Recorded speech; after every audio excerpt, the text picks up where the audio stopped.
Welcome to Outside Views. Today we continue our series Briturn, the Obstacles, and this is Chapter 11, Agriculture and Rural Development. As we examine the possibility of the UK joining the European Union again, it's essential to remember that this would not be a simple reversal of Brexit.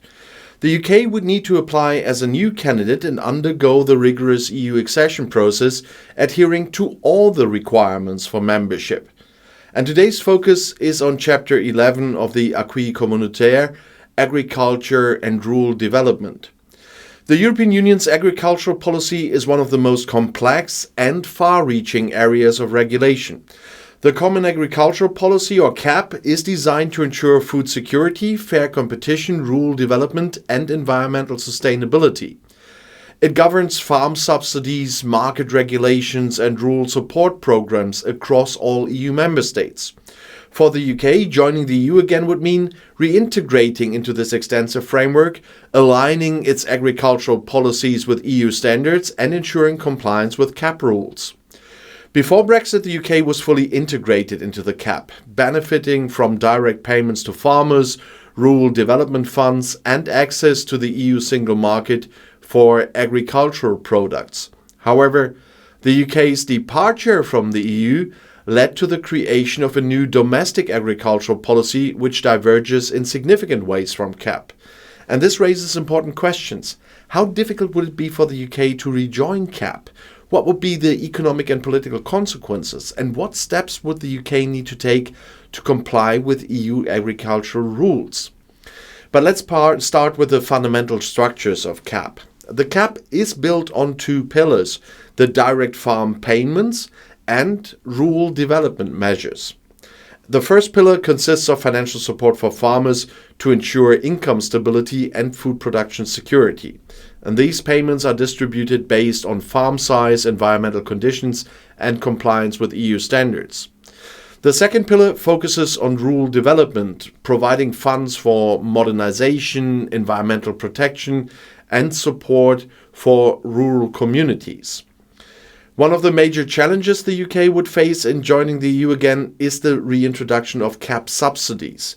Since Brexit, the UK has developed its own agricultural policy, as I said, which gradually reduces direct payments and emphasizes environmental sustainability and market competitiveness. And this policy shift has led to concerns among UK farmers about financial stability and long-term viability. Returning to CAP would require the UK to adopt the EU's farm subsidy system, which could lead to significant adjustments in domestic agricultural funding. Another key issue is the regulatory framework for agricultural markets.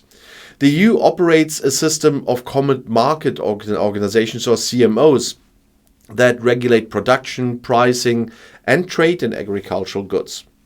And these rules govern everything from dairy and meat production to crop farming and fisheries. Post-Brexit, the UK has set its own trade policies for agricultural goods, negotiating new agreements with non-EU countries. However, EU membership would require the UK to align its agricultural trade policies with the EU's customs and regulatory framework, including adherence to sanitary and phytosanitary standards for food safety. A critical part of CAP compliance is the establishment of national institutions to manage EU agricultural funds. The EU requires member states to establish a national paying agency and an integrated administration and control system to oversee the distribution of subsidies and ensure compliance with CAP regulations. And this system involves rigorous monitoring, reporting and auditing processes to prevent fraud and ensure fair distribution of funds.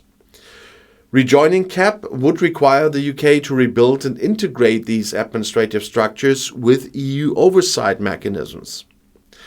One of the most politically sensitive aspects of agricultural policy is rural development funding.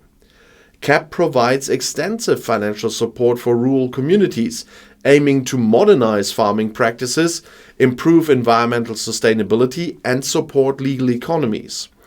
For the UK, which has historically had disparities in rural development funding across its regions, reintegrating into CAP could lead to debates over how EU funds are allocated and whether they meet the specific needs of UK farmers and rural communities.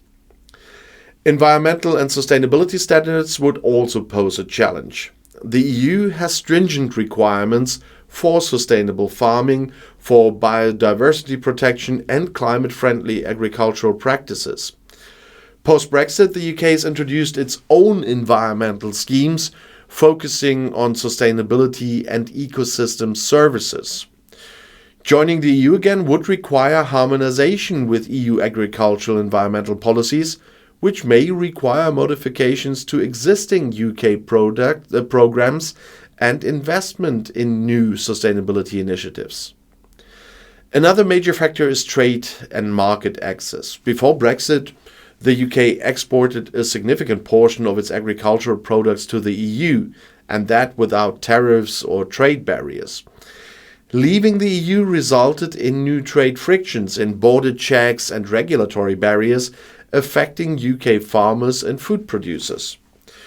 Joining the EU again would eliminate these barriers, restoring seamless trade in agricultural goods. However, it would also mean aligning with EU trade policies, which could impact existing agreements with non-EU countries. But how difficult would it be for the UK to complete this chapter?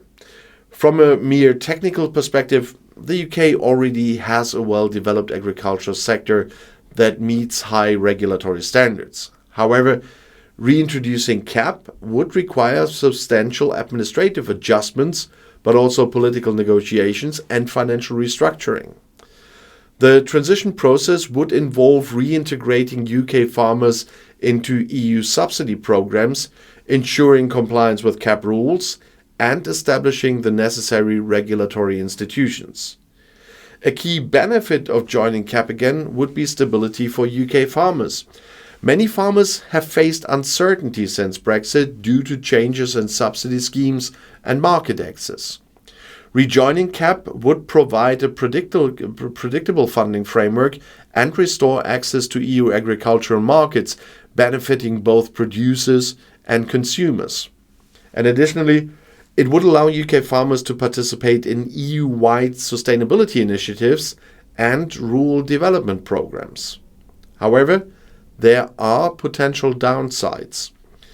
Some UK policymakers and agricultural industry leaders may resist CAP's regulatory constraints and subsidy distribution rules. And there may also be concerns about how CAP funding is allocated, particularly if UK farmers receive a lower share of subsidies compared to pre-Brexit levels. Political debates over rural funding, environmental policies, and market regulations would need to be addressed as part of the negotiation process. In conclusion, Chapter 11, Agriculture and Rural Development, highlights both the opportunities and the obstacles of a potential Briturn. While the benefits of reintegrating into CAP include financial stability, market access, and sustainability support, the process of aligning with EU agricultural rules would require significant political will, administrative effort, and policy adjustments. For the UK, this chapter is not just about compliance, it's about ensuring a stable and sustainable agricultural sector that aligns with European policies and priorities. So thank you for joining me on this 11th step in our exploration of the obstacles to Briturn. And if you found this analysis insightful, please like the video, share it, and subscribe to Outside Views for more in-depth discussions on the policies in our post-Brexit world. And of course, let's continue the conversation in the comments. What do you think about the UK's ability to align with the EU's rules on agriculture and rural development? I really look forward to your thoughts. And as always, stay informed and see you in the next video. One of those is right here in the end screen.